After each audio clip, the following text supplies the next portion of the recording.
Hi hello friends, എല്ലാ കൂട്ടുകാർക്കും നമ്മുടെ സ്നേഹക്കൂട് സീരിയലിന്റെ നാളെ നടക്കാൻ പോകുന്ന ഒരു അടിപൊളി പ്രൊമോയിലേക്ക് തന്നെ സ്വാഗതം കേട്ടോ. അങ്ങനെ നമ്മുടെ പല്ലവിയാണെങ്കിൽ സേതുവിനെ സമാധാനിപ്പിക്കുന്നുണ്ട് കേട്ടോ. സേതുവേട്ടൻ ഒന്നുകൊണ്ട് വിഷമിക്കേണ്ട, അമ്മയുടെ ഉള്ളിൽ എന്താണെന്നുള്ള സത്യം ഞാൻ കണ്ടുപിടിച്ചു തരാം.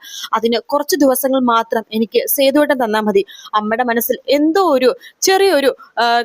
ഒരു സംഭവം ഒളിഞ്ഞിരിപ്പുണ്ട്. അത് സേതുവേട്ടനെ കുറിച്ച് എന്തോ ഒരു തെറ്റിദ്ധാരണയുണ്ട്. എന്നോട് ഒരു ദേഷ്യമില്ല, എന്നോടൊന്നല്ല വേറെ ആർക്കും ദേഷ്യമൊന്നുമില്ല, സേതുവേട്ടനോട് മാത്രം ദേഷ്യം. അതിനർത്ഥം സേതുവേട്ടനെ കുറിച്ച് എന്തോ ഒരു തെറ്റായ ധാരണ അമ്മയുടെ ഉള്ളിലുണ്ട്, അതിനെ മാറ്റിയെടുത്തോളാം എന്ന് പറയുമ്പോൾ സേതു പറയുന്നുണ്ട്, ഇപ്പൊ എനിക്ക് തോന്നുക പല്ലവി, അമ്മേനെ അന്വേഷിച്ചൊന്നും പോകണ്ടായിരുന്നു എന്ന്. അമ്മ നല്ലൊരു സ്ത്രീയായിട്ട് എന്റെ മനസ്സിൽ എപ്പോഴും ഉണ്ടാവുമായിരുന്നു, ഇതിപ്പോ ഇങ്ങനെയൊക്കെ ആയല്ലോ എന്ന് പറയുമ്പോഴേക്കും പല്ലവി പറയണ്ട, എന്റെ സേതുവേട്ടാ, അമ്മ നല്ല സ്ത്രീ തന്നെയാണ്. ഞാൻ പറഞ്ഞില്ല എന്തോ ഒരു തെറ്റിദ്ധാരണ, സേതുവേട്ടന് അറിയാലോ തെറ്റിദ്ധാരണ കൊണ്ടിട്ടാണ് പല മനുഷ്യരും അകന്നു പോണേന്ന്. ഇത് അത്രയേ ഉള്ളൂ. പക്ഷെ ഈ തെറ്റിദ്ധാരണ ഞാൻ മാറ്റിത്തരും. അമ്മയും മോനും തമ്മിലെ പിണക്കം ഉടനെ തന്നെ മാറും. ഞാനല്ലേ പറയണത്, സേതുവേട്ടൻ അവിടെ കൂടെ തന്നെ നിൽക്ക് എന്നിങ്ങനെ പറയണം.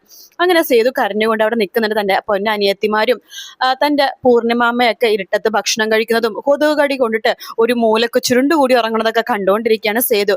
രാവിലെ ആകുമ്പോഴേക്കും സേതു ഋതുവിനെയും പൂർണിമേനെയും അച്ചുവിനെയൊക്കെ കൂട്ടിക്കൊണ്ട് നേരെ പൂർണിമ ടെക്സ്റ്റൈൽസിലേക്ക് പോവാട്ടോ. അവിടെ പോകുമ്പോ ദേ മുമ്പിൽ തന്നെ നിൽക്കുന്നു ലക്ഷ്മി ആണെങ്കിൽ അവിടെ അടിമുടി മാറ്റം സംഭവിച്ചുകൊണ്ടിരിക്കുകയാണ്. കാരണം പൂർണിമ ടെക്സ്റ്റൈൽസ് എന്ന പേര് പോലും മാറ്റാൻ വേണ്ടി ലക്ഷ്മി അങ്ങനെ റെഡി ആയിട്ട് നിൽക്കാണ്.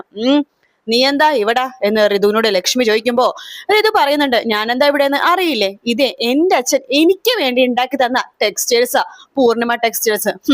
അത് കൊള്ളാലോ, ഇതെങ്ങനെ നിനക്ക് ഇങ്ങനെയൊക്കെ പറയാൻ തോന്നുടി? ഞാൻ പറഞ്ഞില്ലേ, നിങ്ങൾ പൂർണിമ ടെക്സ്റ്റൈൽസ് മാത്രമല്ല, ആ പൊന്നുമടം വീടും ഈ ടെക്സ്റ്റൈൽസും കാറും സ്കൂട്ടറും ബൈക്കും എന്തൊക്കെ പൊന്നുമടത്തിനുണ്ടോ അതൊക്കെ ഈ ലക്ഷ്മിക്ക് സ്വന്തമാണ്. ഈ ടെക്സ്റ്റൈൽസ് പോലും ഈ ലക്ഷ്മിയുടെയാണ്. നിങ്ങൾ എന്താ അനാവശ്യം പറഞ്ഞത്? ഇല്ല, ഇത് ഞാൻ സമ്മതിക്കില്ല സേതുവേട്ടാ, എന്തൊക്കെയാ ഇവര് പറയണത് എന്ന് ഋതു പറയുമ്പോഴേക്കും, അമ്മേ നീ എന്നെ അങ്ങനെ വിളിച്ചു പോരുത്. സോറി, അല്ല ഈ ടെക്സ്റ്റൈൽസ് ഋതുവിന്റെ പേരിലുള്ള ടെക്സ്റ്റൈൽസാ. അതെ, പക്ഷെ കോടതിയിൽ ഞാൻ അതും പറഞ്ഞിരുന്നു. അതുകൊണ്ട് നിയമപരമായിട്ട് ശരിക്കും പറഞ്ഞാൽ ഇവളുടെ അച്ഛൻ ഇവൾക്ക് എഴുതി കൊടുത്തതാണല്ലോ. അപ്പൊ അവളുടെ അച്ഛൻ എന്ന് പറയുമ്പോ ആരാ? എന്റെ ഭർത്താവ്. അതുകൊണ്ട് ഈ ടെക്സ്റ്റൈൽസും ഇപ്പൊ എന്റെ പേരിൽ. അമ്മേ ഇത് കുറച്ച് കൂടുതലാണ് കേട്ടോ. ഇതൊക്കെ എന്തായാലും ഒരു സമയത്ത് തെളിയിക്കും. വാറിതു നീ വാ എന്ന് പറഞ്ഞിട്ട് വിളിക്കുകയാണ്. അതിനുശേഷമാണ് നമ്മുടെ പല്ലവി ആ മഹാസത്യം കണ്ടുപിടിക്കുന്നത്. എല്ലാത്തിനും കാരണക്കാരൻ വേണുഗോപാലാണെന്ന മഹാസത്യം മനസ്സിലാക്കുന്ന നമ്മുടെ പല്ലവിയാണെങ്കിൽ ആ കാര്യം സേതുവിനോട് പറയാണ്. അമ്മയുടെ തെറ്റിദ്ധാരണക്കുള്ള റീസൺ പല്ലവി കണ്ടുപിടിക്കാണ്. അത് മനസ്സിലാക്കിയ സേതു ഒരു വലിയൊരു കത്തി എടുത്തിട്ട് അരയിൽ ഇങ്ങനെ ഒളിപ്പിച്ചു വെക്കാട്ടോ. എന്താവട്ടെ, വെട്ടണമെങ്കിൽ വെട്ടു, കുത്തണമെങ്കിൽ കുത്തും എന്ന് പറഞ്ഞിട്ട് വേണുഗോപാലിന്റെ അടുത്തേക്ക് പോവാണ്. ശേഷം സത്യങ്ങളൊക്കെ മണി പോലെ തന്നെ അയാളെ കൊണ്ട് പറയിപ്പിക്കാട്ടോ. അങ്ങനെ സത്യങ്ങൾ അയാളെ കൊണ്ട് തന്നെ വലിച്ചഴച്ച് പൊന്നുമടത്തിലേക്ക് കൊണ്ടുവരുന്ന സേതു ആ സത്യം മഹാലക്ഷ്മിയെ വിളിച്ചു വരുത്തി പറയുന്നുണ്ടതേ, നിങ്ങൾ എന്നെ തെറ്റിദ്ധരിക്കാൻ കാരണം, നിങ്ങൾ എല്ലാവരും ശത്രുക്കളാക്കാൻ കാരണം ഇയാൾ ഒറ്റൊരുത്തിനാണ്, സത്യങ്ങൾ പറയടോ എന്ന് പറയാണ്. അങ്ങനെ വേണുഗോപാൽ സത്യങ്ങൾ നമ്മുടെ ലക്ഷ്മി എടുത്ത് പറയാട്ടോ. ലക്ഷ്മി ആണെങ്കിൽ ആകെ തളർന്നു പോവാണ്. ഈശ്വര, എനിക്കെല്ലാം തെറ്റിദ്ധാരണ ആയല്ലോ എന്ന് മനസ്സിലാക്കിയ ലക്ഷ്മി ആകെ എന്ത് ചെയ്യണമെന്ന് അറിയാതെ ആകെ ബുദ്ധിമുട്ടി നിൽക്കാട്ടോ. അത് മാത്രല്ല, ഇതിന് പുറകിൽ ഇന്ദ്രനും ഉണ്ടെന്നുള്ള സത്യവും കൂടി സേതു മനസ്സിലാക്കുന്നുണ്ട്. ഇന്ദ്രന്റെ ചതി എന്താണെന്ന് നമ്മുടെ ഋതുക്ക് പറഞ്ഞ് മനസ്സിലാക്കി കൊടുക്കാണ് സേതു കേട്ടോ. ഇന്ദ്രൻ ആരാണെന്നും ഇന്ദ്രൻ എങ്ങനെയുള്ളവനാണെന്നും ഇന്ദ്രന്റെ തനി സ്വഭാവം എന്താണെന്നും എന്തിനാണ് ഇപ്പൊ കൂടെ നിന്ന് ഇന്ദ്രൻ ചതിക്കാൻ വേണ്ടി നോക്കുന്നു, എല്ലാ പല കാര്യങ്ങളും പറഞ്ഞു കൊടുക്കണം. അത് മാത്രല്ല, ഇന്ദ്രന്റെ വേറൊരു ക്രൂരത ഉണ്ടല്ലോ, പാറുവിന്റെ കുഞ്ഞിനെ ഇല്ലാതാക്കാൻ വേണ്ടി പാറുവിനെ മുകളിൽ നിലയിൽ താഴത്തേക്ക് മറിച്ചിട്ടത് ഇന്ദ്രനാണല്ലോ.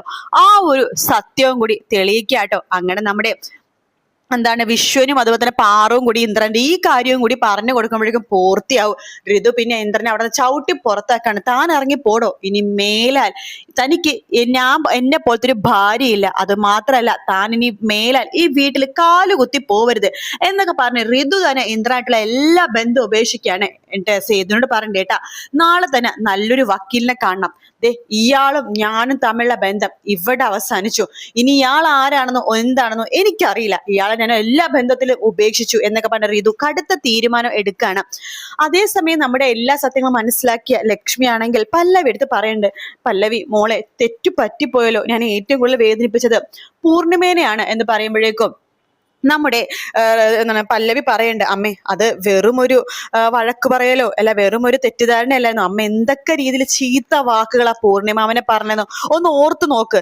വളരെ മോശപ്പെട്ട രീതിയിൽ ഒരു ചീത്ത പെണ്ണെന്ന രീതിയിലാണ് പൂർണിമാമേനെ അമ്മ ചിത്രീകരിച്ചത്. ശരിയാ മോളെ, ആ സമയത്ത് എനിക്കറിയില്ല, ആ സമയത്ത് ഞാൻ അങ്ങനെയൊക്കെ പറഞ്ഞു പോയി മോളെ. ഇനിയിപ്പോ എന്താ ചെയ്യാൻ ചോദിക്കുമ്പോ, ഇനിയിപ്പോ അമ്മ എന്തൊക്കെ പറഞ്ഞാലും പൂർണിമാമ ഇനി ഈ വീട്ടിലേക്ക് വരുമെന്ന് എനിക്ക് തോന്നണില്ല. സേതുവേട്ടന്റെ ആ വീട്ടിൽ തന്നെ നിൽക്കാനാ പൂർണിമയുടെ അമ്മയുടെ ഉദ്ദേശം. മാത്രമല്ല നിയമപരമായിട്ടല്ലെങ്കിലും അത് തന്നെയാണല്ലോ.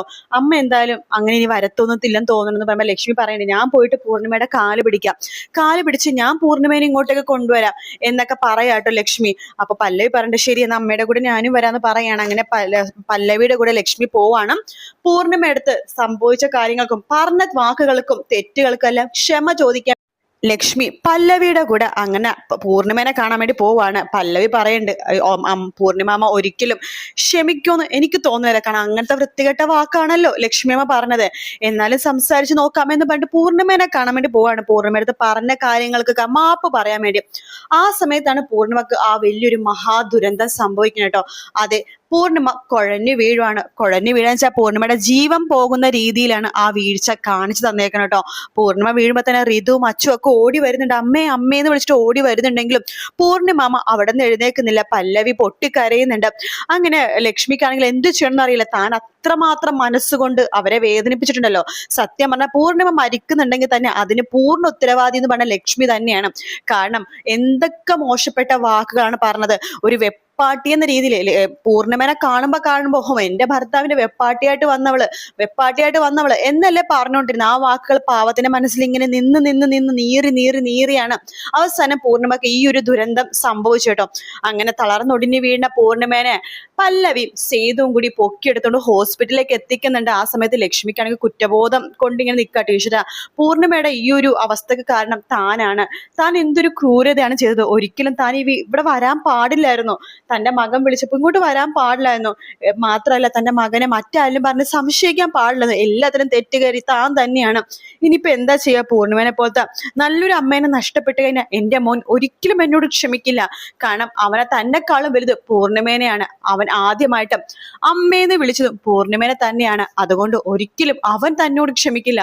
പൂർണിമക്ക് ഒരു ആപത്തും വരുത്തല്ല ദൈവമേ എന്ന് പ്രാർത്ഥിച്ചുകൊണ്ട് ലക്ഷ്മിയും പല്ലവിയും അതുപോലെ സേതു ഒക്കെ ഐസിയുവിന്റെ ഫ്രണ്ടിൽ ഇരിക്കാട്ടോ. പൂർണിമക്ക് എന്താണ് ഡോക്ടർ പറയണെന്ന് അറിയാനായിട്ട്. പക്ഷേ പൂർണിമയ്ക്ക് എന്തെങ്കിലും സംഭവിച്ച അച്ചു മൃദു ഒന്നും തന്നെ ലക്ഷ്മിനെ വെറുതെ വിടാൻ പോകുന്നില്ല. ലക്ഷ്മി ഇപ്പൊ ചെയ്ത ആ ഒരു ക്രൂരതകൾക്കുള്ള മറുപടി ആയിരിക്കും അത്. എന്തായാലും പൂർണിമക്ക് എന്തോ വലിയ സംഭവിച്ചിട്ടുണ്ട്. പൂർണിമ മരിച്ചു എന്ന് തന്നെയാണ് ഏറെ കുറെയൊക്കെ പറയുന്നത് കേട്ടോ.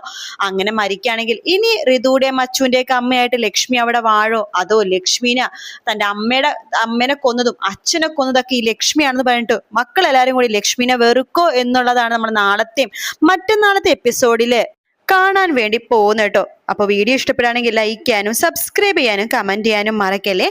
മറ്റൊരു വീഡിയോ ആയിട്ട് നാളെ രാവിലെ കാണാം ഫ്രണ്ട്സ്. എല്ലാവർക്കും ടേക്ക് കെയർ. Bye bye.